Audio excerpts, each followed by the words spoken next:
أعوذ بالله من الشيطان الرجيم.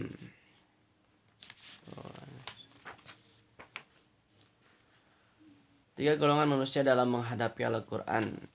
Al-Baqarah ayat 2. Setelah kita mengetahui di sebelumnya bahwa huruf-huruf Al-Quran yang awalan surat Al-Quran ini yang terdiri dari huruf-huruf, itu maknanya wallahu a'lam bil muradih, hanya Allah yang tahunya.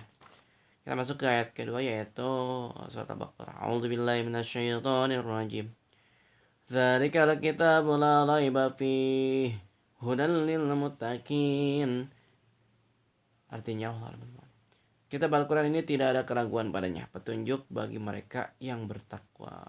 Nah, jadi tiga golongan manusia dalam menghadapi Al-Quran ini, yang pertama ini yaitu golongan mukmin ya. Golongan mukmin ini adalah tidak ada keraguan di dalam Al-Quran. Yang dimaksud dengan Alkitab adalah Al-Quran, sedangkan Ar-Raib adalah keraguan. Raib. As-Suddi meriwayatkan dari Abu Malik, dari Abu Shalih, dari Ibnu Abbas, dari Murrah Al-Hamdani, dari Ibnu Mas'ud, dan dari beberapa orang sahabat Rasulullah SAW.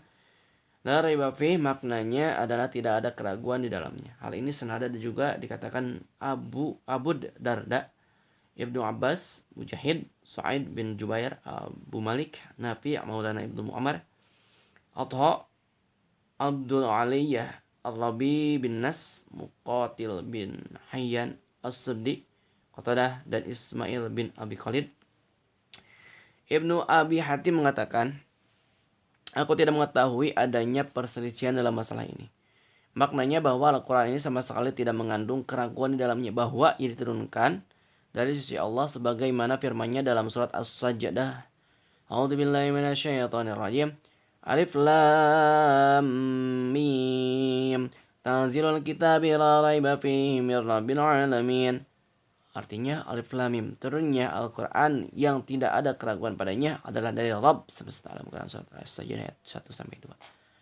Sebagaimana mereka mengatakan bahwa yang demikian itu adalah kabar yang berarti larangan. Artinya janganlah kalian meragukannya.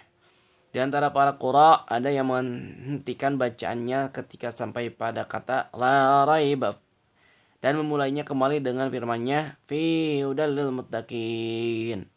Ada juga yang menghentikan bacaannya pada kata la raiba fi. Bacaan yang terakhir ini lebih tepat karena dengan membaca seperti itu makna firman-Nya hudan menjadi sifat bagi Al-Quran itu sendiri. Dan kalimat itu lebih baik dan mendalam dari sekedar pengertian yang menyatakan adanya petunjuk di dalamnya. Fihi hudan.